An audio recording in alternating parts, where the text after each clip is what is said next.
Muli Wanji from BA. This is a Rorschach Malawi update from the 29th of October 2024. A quick summary of what's going down in Malawi. Kicking things off, the Department of Climate Change and Meteorological Services said the southern parts of the country would experience a heat wave from Friday the 25th until Wednesday the 30th. The report was true as there was very hot and uncomfortable weather, with temperatures exceeding 43 degrees Celsius or 109 Fahrenheit in areas like Ngabu and others located along the Shirei Valley. There were 39 degrees Celsius or 102 Fahrenheit in the highlands, such as the Blantyre city. Even though the report said the south would be the hardest hit, other regions experienced extremely high temperatures too. More about the weather, as on Monday the 28th, the Meteorological Services warned of heavy rains and potentially damaging winds in most parts of the country, but especially in the northern and central regions. On Monday, a local media house said that several houses in Kasungu district in the north had collapsed following a wave of heavy rains and winds that afternoon. Isaac Mkandawire, the head of the Kasungu municipality, told local media that one child had died from a lightning strike and that another was in hospital after a house collapsed on him. He believes that more people were harmed and have possibly died, but said he could not confirm until they had carried out their investigations. In other news, it has been 3 weeks since fuel became scarce. On Wednesday, the 23rd, President Chakwera gave the Malawi Energy Regulatory Authority, or MERA, a directive to fix the situation, but it didn't change much. Happy Jele, the chairperson of the Petroleum Retailers Association of Malawi, blamed fuel suppliers for only delivering fuel to major cities, namely Blantyre, Lilongwe, and Mzuzu, and leaving out gas stations in towns and districts.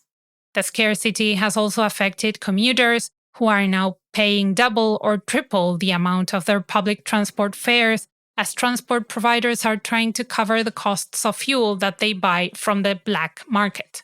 A liter of petrol on the parallel market sells at a minimum of 6,000 kwacha, which is a bit over $3, as opposed to the legal cost of 2,550 kwacha, which is around $1.50. Petroleum retailers like Total Energies told local media that they are only receiving 30% of the required fuel amounts, causing a hand-to-mouth situation for fuel. Since we mentioned Chakwera, he inaugurated the Poppy Appeal Week on Monday the 28th in the capital, Lilongwe. The Poppy Appeal Week was established globally in 1918 following the end of World War I, and is commemorated to remember those who died in the war. During the inauguration, President Chakwera said Malawi will commemorate World Poppy Day on the 10th of November. He also asked people to be mindful of local ex-military soldiers who made it back home. Retired General Henry Odilo, the chairperson of the Veterans and Ex-Service League of Malawi, said they want to raise 200 million kwacha, which is $115,000, during the week to maintain war memorial homes. On another note, Patricia Kaliati, the party's Secretary General for the United Transformation Movement, was arrested on Thursday the 24th. The police kept her in jail and only took her to court and revealed her charge on Monday the 28th. Roderick Michongwe, the principal resident magistrate, said that Kaliati, Joseph Odala, and Frank Chinedu allegedly conspired to assassinate President Chakwera between March and June this year. He said the government would come up with a final charge sheet on which Kaliati would be expected to take a plea. Local news said that during the proceedings, Levison Manguni, the state prosecutor, asked the court to extend Kaliati's stay in custody by 7 days, because they feared her release would jeopardize their investigations, as Kaliati might tamper with witnesses. However, the state magistrate dismissed the application and granted Kaliati bail instead. Meanwhile, some organizations have complained to the African Union, or AU. Inua Advocacy, which advocates for refugee rights in Malawi and beyond, wrote a letter reporting Malawi to the AU over alleged human rights violations in the country. The organization made an urgent appeal to the AU to intervene in abuses such as Malawi's relocation of refugees from urban and rural areas to Zaleika refugee camp in Dawa, which the government ordered last March. They also complained about alleged human rights violations against refugees, asylum seekers, and human rights defenders in the country.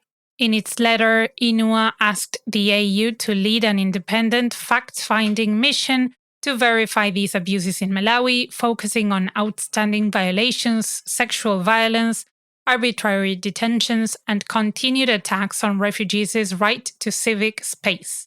The AU has also received another complaint from 6 local human rights civil society organizations who believe that the high cost of living in Malawi is a human rights abuse, as it undermines people's right to an adequate standard of living. Michael Kaiatsa, the executive director of CHRR, presented a statement to the African Commission on Human and People's Rights in Gambia last Thursday, the 24th, during the Commission's 81st session. In some sad news, on Monday, the 28th, Associate Professor Ngeyi Kanyongolo, the Vice-Chancellor of the Catholic University of Malawi, died at Mwai Watu Private Hospital in Blantyre after being sick for about 2 weeks. Kanyongolo was quite popular among legal and academic circles. Before her inauguration as Vice-Chancellor at the Catholic University, she served as the Dean of the Law Faculty at the University of Malawi and as a board chairperson at the telecommunications company Airtel. Several distinguished bodies have since shared their shock at her untimely death. Going back to transport for a bit, Imperial Motors, a local car manufacturer, launched 3 new vehicles on Thursday the 24th. This includes the GWM Aura, which is its first fully electric model. Theodore Katundula, the general manager, said their new cars are designed with the future in mind and with solutions to current problems like fuel shortages. Next up, PP Tires and Spares and Standard Solutions are no longer allowed to participate in public procurement and disposal processes. A statement by the Public Procurement and Disposal of Assets Authority, or PPDA, released on Monday the 28th, said they banned the 2 suppliers because they submitted fraudulent tax clearances. The ban became effective on Sunday the 20th.